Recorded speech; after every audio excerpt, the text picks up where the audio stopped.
welcome to this lesson on sometimes this actually I don't even know what this poem's called. Sometimes it's called Caged Bird, but I think the real title is I Know Why the Caged Bird Sings. So either one of those. Welcome to the lesson on it. It's by Maya Angelou, and it's a really famous poem. It's one of the most famous poems in modern times, I think.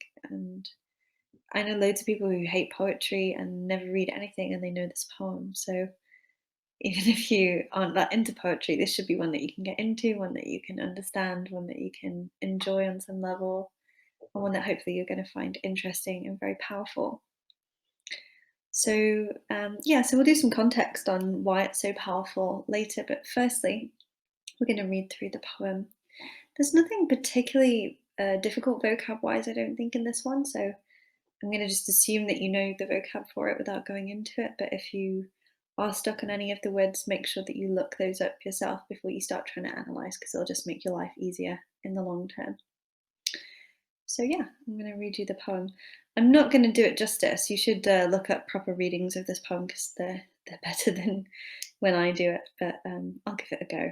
Hopefully, I'm good enough for you to get a gist of it.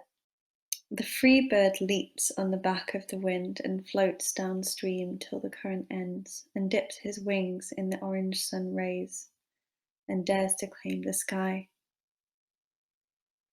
But a bird that stalks down his narrow cage can seldom see through his bars of rage. His wings are clipped and his feet are tied, so he opens his throat to sing. The caged bird sings with fearful trill of the things unknown but longed for still, and his tune is heard on the distant hill, for the caged bird sings of freedom. The free bird thinks of another breeze, and the trade wind soft through the sighing trees, and the fat worms waiting on a dawn-bright lawn, and he names the sky his own. But a caged bird stands on the grave of dreams, his shadow shouts on a nightmare scream, his wings are clipped and his feet are tied, so he opens his throat to sing. The caged bird sings with a fearful trill of things unknown but longed for still, and his tune is heard on the distant hill, for the caged bird sings of freedom. So hopefully that feels quite powerful and interesting to you, even if you don't quite know what it's on about and you've never done this poem before. It feels like something, like it's got weight to it. You can tell why it's a poem that we should study. And I'm going to go into the stanzas a bit more now for you. So we'll go into a summary of what it's saying so that you can kind of understand. The main thing to understand before we look at this summary is that it's comparing two types of birds the whole way through. So there's the free bird and the caged bird. And it's saying birds that are free are like this, and they have these experiences of life. Birds that are caged are like that, and they have those experiences of life. So from the state of freedom versus the state of captivity, free or caged, we can see that their experience of life, even though they're both birds, is very, very different, almost polar opposite. And this is the main point that the poem is making, which we'll have a look at later. So the first idea, stanza 1, when a bird is free, it claims the sky by flying. It feels like it's in charge of the sky or owns the sky because it can fly through it. When a caged bird in stanza 2 is unable to fly because his wings are clipped and his legs are tied, he sings a song. So a bird that has complete freedom claims the sky, and a bird that is caged and tied up, so the wings are clipped, meaning there's no feathers there to fly with. When they clip wings, they don't take all the feathers, they just take the main flight feathers, so a bird can't kind of fly away, basically. And tied legs.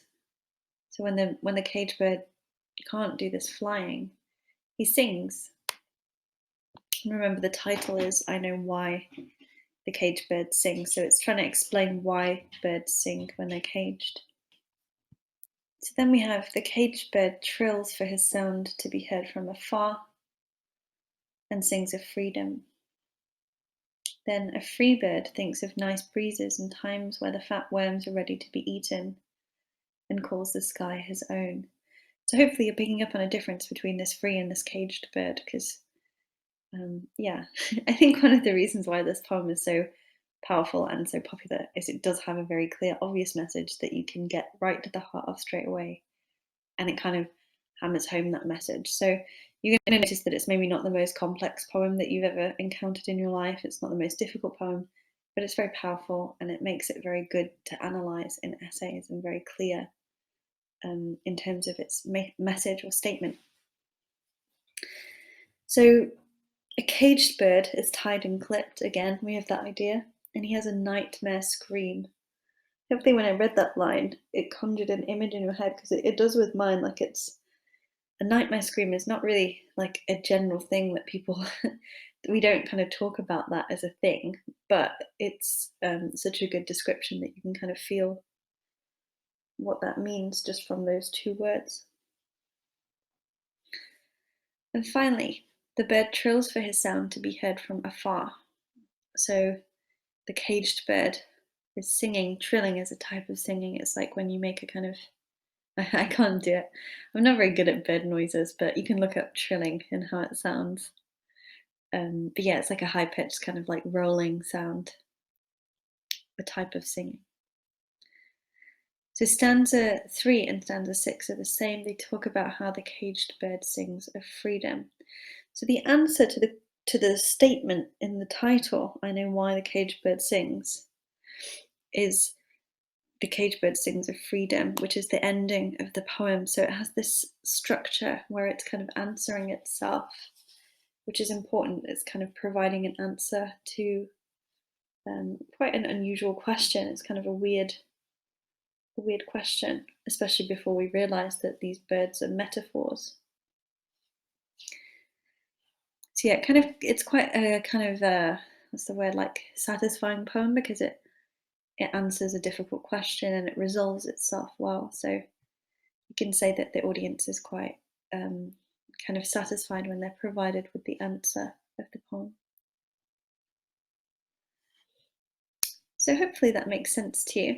Feel free to spend longer looking back over the poem if you're not familiar with it, but when you're happy with all that, we can move on to the analysis. So firstly, the speaker voice, it's in third person. Yeah, actually, it's a little bit more complex than that. I just realised the poem, the title is first person. I know why the caged bird sings. So it uses the first person pronoun I, but then the poem is written in third person. So yeah, it's interesting to address that distinction. So there's no use of I or me or my in the main poem, but there is the use of I in the title. So it gives the title and the poem slightly different feelings to each other. The title seems very personal and direct, but then the poem itself seems more general, like the voice is not so personal and it's telling a story and describing a situation. And it's like the general situation of free and caged birds. So it's not talking specifically about one type of bird or one bird in particular. It's talking about all birds and how they are, what their nature is like when it's caged versus what their nature is like when it's free. And it's really important to get that as a metaphor, because when we look at the language features, you'll see how that transfers to the actual point or message behind the story. So if we move on to attitudes, there's a difference in attitude between the free and the caged bird, as I've said. So you want to just think about constant comparisons and contrasts between how a free bird feels and acts and how a caged bird feels and acts. And if you're quite sensitive to that, then you'll get a good grasp of this poem. So generally, the free bird is happy, enjoys life. The free bird can use its wings so it can fly, which is what its purpose is. That's what it's built for. And the cage bird can't use most of its physical kind of parts for doing what a bird should do, which is flying, because its feet are tied, its wings are clipped. So the only thing it can do is sing and sometimes scream. So again, this difference between sing and scream is quite important, quite powerful there, I think. So the reason she's doing this as a poet, I'm just going to move this all to the same page so you can see. The reason that Maya Angelou is writing this as a poet is to show the difference between something that is free and something that is caged, something that has complete freedom to do exactly how it wants and how it was intended to be on this earth, and something that is restrained and trapped. And the birds are metaphors for humans and how people behave. So she's trying to say there's nothing really different between, there's no difference between one type of human and another type of human on earth, apart from the fact that some humans are free and some are caged. And this is obviously a really, really powerful message, and it's quite thought-provoking. It's maybe mind-blowing for some people, especially at the time it was written in the 1980s. So a free bird has a lot of choice, and it can think about all these different pleasures in life. Whereas a caged bird, the only positive thought that it can have is fixating on the idea of being free. That's the only thing it can do, singing of freedom. So it's interesting how how they're not different in nature, they're just different in their situation, and that provides their difference in experience and in life. So the poem is a metaphor for what happened to African Americans in the 1700s up to the mid 1900s. So feel free to go into a lot of history about that, especially in America, in the US. So they were slaves in the 1700s. In 1790, I think, maybe 1780, I think 1790 slavery was abolished, but that didn't mean that they were truly free, because African Americans were still segregated, meaning they couldn't go to the same schools as white people, they couldn't use the same bus, they couldn't eat in the same restaurant, so they're totally separate. They were treated as second-class citizens, so they didn't have the same rights and freedom as non-African Americans, especially the white Americans. So Angelou is suggesting that these people are not different in nature. African Americans are not different in nature from white Americans, but they're different in situation, so they're not free. So all they can think about is being free.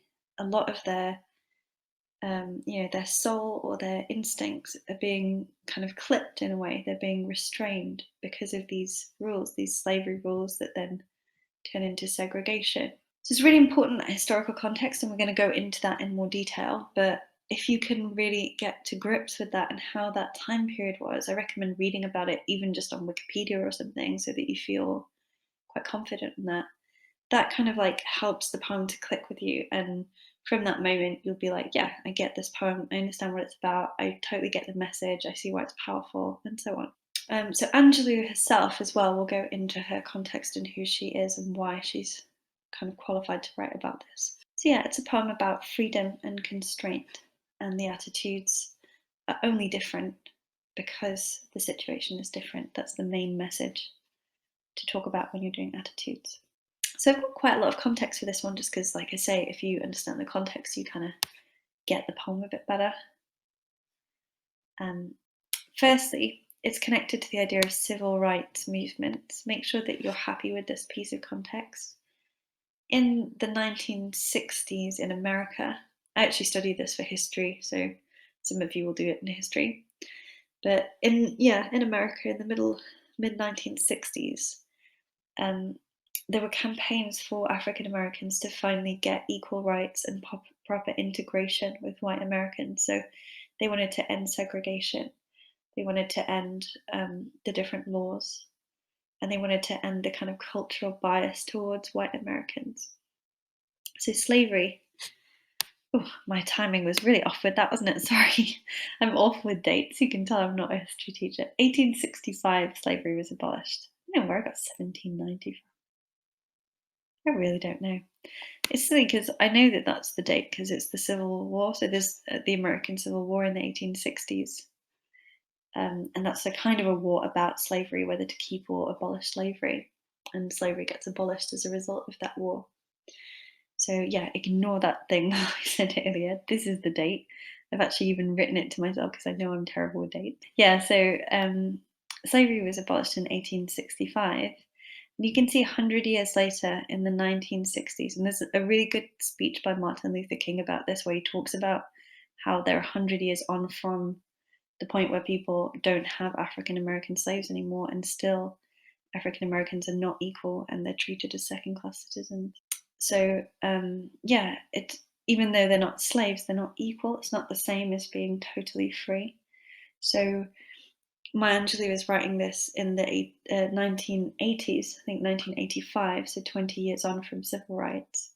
And she's trying to explain the difference between how it feels to be free and how it feels to be in captivity, and how it feels to have your soul restrained versus your soul completely liberated. So a lot of people in the 1960s campaigned to get this changed. Not just African Americans, there were solely African American movements, and there were movements made up of both white Americans and African Americans. And there were a lot of changes to law, to legislation at that point as a result of these campaigns. But Maya Angelou is writing 25 years after this, and there's still not perfect equality. So she's writing again to say we've still not got to that point in our culture. So it's important to kind of keep reinforcing that message and keep fighting for total equality and total freedom in terms of rights and kind of lifestyle, I suppose, between different races. So racism and race distinctions and racial equality are really central in terms of themes to this poem. So as we've said already, the caged bird symbolizes the African American, the average African American person at this time, and these people who are culturally distinct are trying to get their voices heard by the American public. And the song is a kind of like symbolism or metaphor for that voice that they're trying to get that's heard.